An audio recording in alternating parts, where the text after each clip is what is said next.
আকৌ ধুনীয়া ৰিলছ আপোনালোকৰ কাৰণে। এখন হৈছে গেৰপতালি পাজকত, খুব ধুনীয়া। এখন কিন্তু অকল বোৱাৰীহে পিন্ধে, জীয়ৰীসকলে কিন্তু এই পাজকৰ পতালিটো নিপিন্ধে। আজিকালিতো পাজক মেখেলা চাদৰবোৰ পিন্ধে বাৰু, কোনো কথা নাই, কিন্তু এইখন অকল জীয়ৰী হেৰিত নহয়, অকল বোৱাৰীহে পিন্ধিব।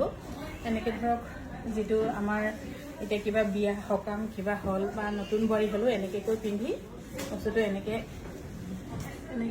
পিছফালে থকাকৈ এনেকৈ পিন্ধে। এইটো কিন্তু বোৱাৰীসকলৰ জীয়ৰীসকলৰ ইউজৰ কাৰণে নহয়, অকল বোৱাৰীসকলৰ কাৰণে। আৰু ইয়াৰে আৰু এইখনো কিন্তু অকল বোৱাৰীসকলৰ কাৰণে। কোনোবা যদি বোৱাৰীয়ে চাই আছে বা এক্সট্ৰাকৈ এনেকুৱা ল'বও পাৰিব আপোনালোকে, কিন্তু পিন্ধিবলৈ অকল বোৱাৰীসকলৰ কাৰণে, জীয়ৰীসকলৰ কাৰণে নহয়। আৰু এইখন হৈছে হোৱাইটত, খুব ধুনীয়া গেৰপতালি। এইখনো ল'ব পাৰিব 2200 টকা। অকল এটা ছাইডত যে দিব লাগে কথা নাই, আপোনালোকে বোথ ছাইড ইউজ কৰিব পাৰে, এনেকৈ বোথ ছাইড ইউজ কৰিব পাৰে। ইয়াৰে এখন ব্লেকত খুব ধুনীয়া,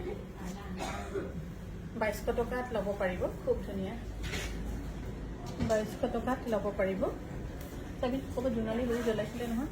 আৰু এখন হৈছে এডিৰ, খুব ধুনীয়া, এইখন ল'ব পাৰিব 2800 টকা, 2800 ৰুপিছত ল'ব পাৰিব, খুবেই ধুনীয়া।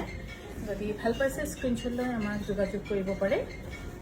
আৰু এখনো হৈছে 2200 টকা, 2800 টকা, চৰি সোনকালে দিয়া, 2800 টকাত ল'ব পাৰিব। আৰু এখনো হৈছে খুব ধুনীয়া।